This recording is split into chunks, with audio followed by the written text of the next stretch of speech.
சரண்யா கோவிலம்பாக்கத்துல இருந்து கேட்டிருக்காங்க சார். ஒரு ஃபண்டோட பேரை சொல்லியிருக்காங்க. நான் அது நிகழ்ச்சியில குறிப்பிட முடியாது அப்படிங்கறதால ஒரு திட்டத்துல கடந்த ஓராண்டுக்கு முன் முதலீடு செய்திருக்கிறேன்.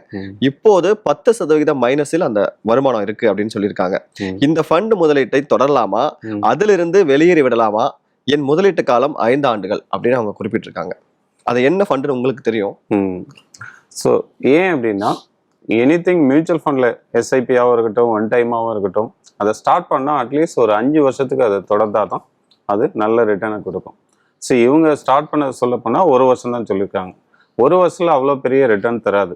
அது மட்டுமல்ல, கடந்த அக்டோபர்லேருந்து மார்க்கெட்டுக்கு கொஞ்சம் சரிவுலேயே வந்துட்டு இருக்கு. இப்போதான் 1 மாசமா கொஞ்சம் ப்ளஸ்ல காமிக்குது. அதனால இந்த ஃபண்டு மட்டும் இல்லை, எல்லா ஃபண்டுமே 1 வருஷத்துக்கு முன்னாடி ஸ்டார்ட் பண்ணவங்களுக்கு நெகட்டிவ்ல தான் காமிச்சிருக்கு. இது எல்லாருக்கும் உள்ள பொதுவான நியதி. ஸோ இதனால எமோஷன் ஆகி லாஸ்ட்ல பணத்தை வித்ரா பண்ண வேண்டாம். ஒரு கேஸ் மற்ற ஃபண்டை கம்பேர் பண்ணும் போது இந்த ஃபண்டு லோயரா ரிட்டர்ன் கொடுத்ததுன்னா மார்க்கெட் ப்ளஸ் ஆகி இன்னொரு 6 மாசம் கழிச்சும் தாராளமா ஸ்டாப் பண்ணிட்டு வேற ஃபண்டுக்கு போகலாம்.